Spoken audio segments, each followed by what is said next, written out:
Hello everyone and welcome to your channel Good Turn spoken English learning through Hindi के part 3 में आपका बहुत बहुत स्वागत है। इस पार्ट 3 में हम देखेंगे how to talk about daily routine. Friends, अक्सर हमें अपने डेली रूटीन के बारे में बात करनी होती है, बट जब बात इंग्लिश में करने की आती है तो हम सोच में पड़ जाते हैं कि हम अपने डेली रूटीन के बारे में कैसे बताएं, क्या वर्ड्स यूज करें और सेंटेंसेस किस तरह से बनाएं। तो friends, now you don't worry, इस वीडियो में मैं आपको बताऊंगी कि हम खुद के डेली रूटीन के बारे में कैसे बताएं और किस तरह से सेंटेंसेस बनाएं। तो फ्रेंड्स, सबसे पहले हम देखेंगे कि डेली रूटीन होता क्या है। तो जब हम मॉर्निंग में सवेरे उठते हैं तब से लेकर रात को सोते हैं तब तक जो भी एक्टिविटीज हम अपने डेली रूटीन में या फिर हमारे दिन भर में करते हैं उसे हम अपना डेली रूटीन यानी दिनचर्या बोलेंगे। सभी का डेली रूटीन अपने अपने काम के हिसाब से अलग हो सकता है, लेकिन बहुत सारी एक्टिविटीज ऐसी होती है जो हमारे सभी के डेली रूटीन में कॉमन होती है। तो उन एक्टिविटीज को क्या वर्ड्स यूज किए जाते हैं या फिर क्या वर्ब्स यूज किए जाते हैं, पहले हम वो देखेंगे, उसके बाद सेंटेंस कैसे प्रिपेयर करते हैं वो देखेंगे। तो फ्रेंड्स, सवेरे सबसे पहले हम जब नींद से जागते हैं तो उसे कहेंगे वेकअप। वेकअप मतलब नींद से जागना और गेटअप मतलब बिस्तर से बाहर आना। अक्सर हम नींद से तो जाग जाते हैं लेकिन बिस्तर से बाहर आने में थोड़ा टाइम लेते हैं, तो इस तरह से वेकअप और गेटअप में यह डिफरेंस है। Second, brush my teeth. Brush my teeth मतलब दांतों को ब्रश करना। टीथ यह टूथ का अनेक वचन है। टेक अ शावर मतलब स्नान करना या फिर नहाना, हम इसे टेक अ बाथ भी बोल सकते हैं। ब्रश माई हेयर या फिर कोम माई हेयर भी आप इसे बोल सकते हैं, मतलब कंघी करना। गेट ड्रेस्ड मतलब कपड़े पहन के तैयार होना। हैव ब्रेकफास्ट, ब्रेकफास्ट का मतलब होता है नाश्ता करना। हैव मतलब खाना, तो हैव ब्रेकफास्ट मतलब नाश्ता करना या फिर नाश्ता खाना। गो टू स्कूल, यहाँ पे मैंने एक स्टूडेंट का डेली रूटीन बताया है, इसलिए गो टू स्कूल मतलब स्कूल जाना। अगर आप ऑफिस जाते हैं तो गो टू ऑफिस, जिम जाते हैं तो गो टू जिम, कॉलेज जाते हैं तो go to college, whatever. Arrive to school मतलब स्कूल में पहुंचना। अराइव मतलब पहुंचना। अटेंड द क्लास मतलब क्लास को अटेंड करना, क्लास में प्रेजेंट होना। आप अगर कोई मीटिंग अटेंड करते हैं, कोई कॉन्फ्रेंस अटेंड करते हैं, कोई लेक्चर अटेंड करते हैं तो अकॉर्डिंगली आप बोल सकते हैं attend the class, attend the meeting, attend the conference, what ever. Have lunch, lunch मतलब दोपहर का खाना, तो उसे बोलेंगे हैव लंच, दोपहर का खाना खाना। लीव द स्कूल, स्कूल से निकलना, लीव मतलब निकलना या फिर छोड़ना, तो फिर हम बता सकते हैं कि leave the school, leave the office. Have some snacks, जो हम दोपहर में शाम में थोड़ा स्नैक्स खाते हैं, कुछ थोड़ा बहुत, उसे हम बोलेंगे स्नैक्स। तो हैव सम स्नैक मतलब थोड़ा बहुत कुछ टिडबिट्स खाना। डू होमवर्क, होमवर्क करना। आप अगर कुछ ऑफिस का काम कर रहे हैं तो उस तरह से बता सकते हैं, कुछ घर का काम कर रहे हैं तो do some household chores, ऐसे भी बता सकते हैं। हैव डिनर, रात के खाने को डिनर बोलते हैं, जो कि हम जनरली हमारी फैमिली के साथ लेते हैं, तो इस तरह से। गो फॉर वॉक, बहुत से लोग घूमने जाते हैं रात का खाना खाने के बाद, उसे बोलेंगे go for walk. Go to bed, go to bed मतलब गो टू स्लीप, सो जाना। तो इस तरह के जो भी एक्टिविटीज है उनके लिए जनरली ये वर्ड्स यूज किए जाते हैं और ये कॉमन है हमारे सभी के डेली रूटीन्स में लगभग। तो ये तो हो गए वर्ड्स के बारे में। अब हम देखेंगे कि डेली रूटीन के सेंटेंसेस किस तरह से बनाए जाते हैं। तो फ्रेंड्स, डेली रूटीन में जो भी सेंटेंसेस बनेंगे वो सभी सिंपल प्रेजेंट टेंस में ही बनते हैं। ये अपने नाम की तरह बहुत ही सिंपल है और subject plus verb plus object, इसी सब सेंटेंस स्ट्रक्चर का यूज करके हम अपना सेंटेंस बनाएंगे।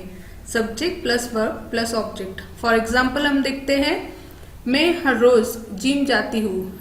इस सेंटेंस में सब्जेक्ट है मैं, वर्ब है जाती हूँ और हर रोज जिम मतलब बचा हुआ वाक्य इस सेंटेंस का ऑब्जेक्ट है। तो इसका ट्रांसलेशन इस तरह से होगा, subject plus verb plus object. मैं यानी आई, जाती हूँ यानी गो, बचा हुआ वाक्य यानी object to the gym every day. तो I go to the gym every day, ये इस वाक्य का ट्रांसलेशन हुआ। तो इस तरह से हमें सिंपल प्रेजेंट टेंस में subject plus verb plus object इस सेंटेंस स्ट्रक्चर का यानी वाक्य रचना का यूज करके हमारे कोई भी डेली रूटीन के सेंटेंस को ट्रांसलेट करना होता है। फ्रेंड्स, इसके पहले मैंने मेरे चैनल पे सिंपल प्रेजेंट टेंस पे एक सेपरेट वीडियो बनाया है जिसमें मैंने सिंपल प्रेजेंट टेंस में पॉजिटिव और निगेटिव सेंटेंसेस किस तरह से बनाए जाते हैं वो बताया है। तो आप अगर उसे देखते हो, समझते हो तो आप अपना ही नहीं और किसी का भी डेली रूटीन बहुत ही इजीली बता सकोगे। और भी मैंने एक वीडियो बनाया है जिसमें सब्जेक्ट, वर्ब और ऑब्जेक्ट क्या होता है और उसे कैसे आइडेंटिफाई करें ये बताया। तो उसका लिंक आपको डिस्क्रिप्शन बॉक्स में मिलेगा या फिर आप आई बटन पे क्लिक करके भी उस वीडियो को देख सकते हो। तो फ्रेंड्स, हम आगे देखेंगे। हमने देख तो लिया कि कैसे हम अपने एक सेंटेंस को ट्रांसलेट करेंगे जो कि हमारा डेली रूटीन का सेंटेंस होगा।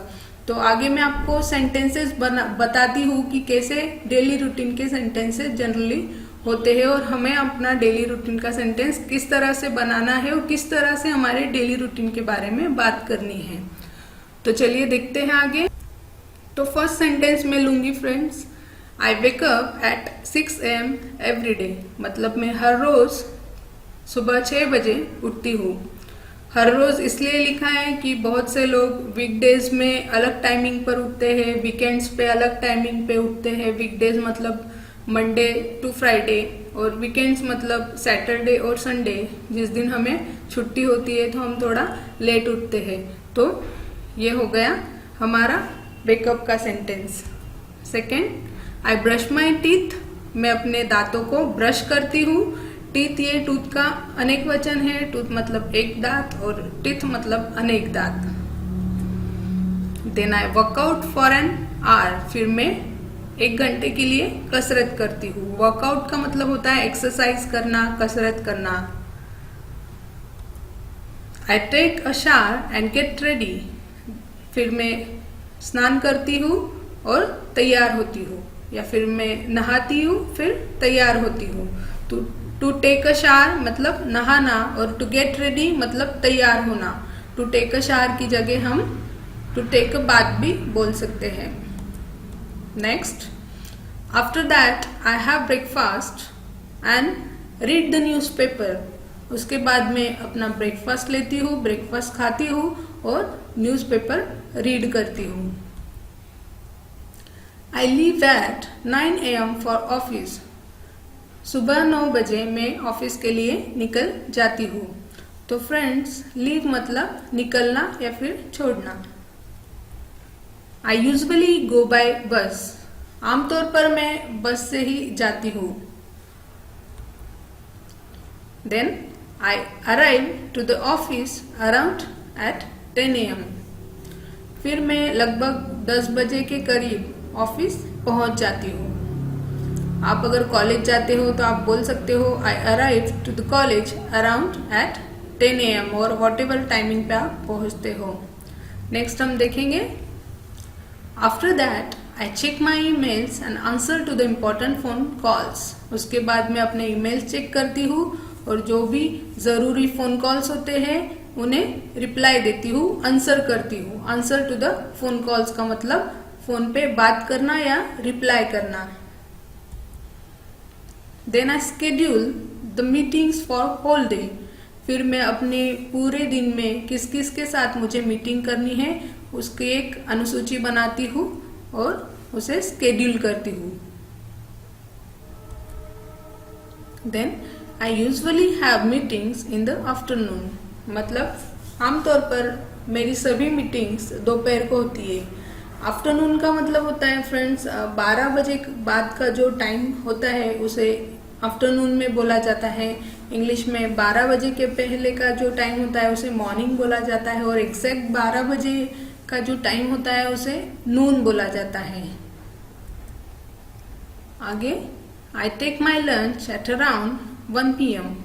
फिर मैं 1 बजे के करीब अपना दोपहर का खाना खा लेती हूँ। Next, then I finish my work and back to the home at around 7 PM। फिर मैं अपना काम पूरा करके लगभग 7 बजे के करीब घर पे पहुंच जाती हूँ। And have a cup of tea while watching television.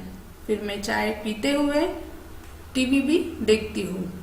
तो फ्रेंड्स, वाइल का मतलब होता है कुछ काम करते हुए, तो चाय का कप पीते हुए मैं टीवी देखती हूँ, इसलिए to have a cup of tea while watching television. इस तरह से आप अगर न्यूज़पेपर रीड करते हो तो आप बोल सकते हो कि वाइल रीडिंग न्यूज़पेपर, इस तरह से। Then I prepare dinner. फिर मैं रात का खाना बनाती हूँ। प्रिपेयर का मतलब होता है बनाना, मेक भी आप यहाँ पे बोल सकते हो, लेकिन प्रिपेयर ज्यादा प्रॉपर लगता है। रात का खाना 9 बजे खाती हूँ। डिनर का मतलब होता है रात का खाना।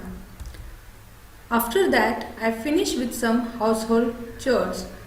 उसके बाद में अपने घर के कुछ काम पूरे कर लेती हूँ। हाउस होल्ड चोर्स का मतलब होता है घर के या गृहस्थी के काम।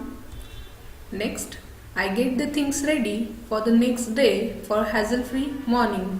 फिर मैं अगले दिन की कुछ तैयारी करके रख देती हूँ, सो दैट मेरी नेक्स्ट डे की मॉर्निंग हैजल फ्री हो, यानी परेशानी रहित हो। हैजल फ्री का मतलब होता है परेशानी रहित। Then I go for a walk for half an our.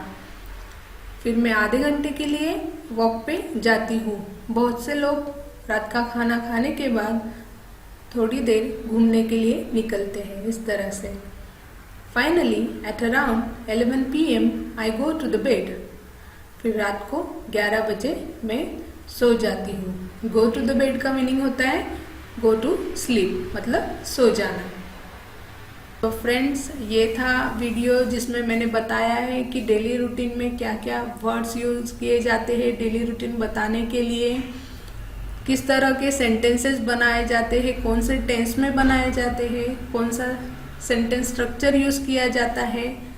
तो आई होप कि आपको बहुत सारे नए वर्ड्स मेरे वीडियो में देखने को और सीखने को मिले होंगे और आपको मेरा वीडियो अच्छा लगा होगा। और friends, thank you for watching my video. Please like and share this video and subscribe my channel for more videos. Thank you so much.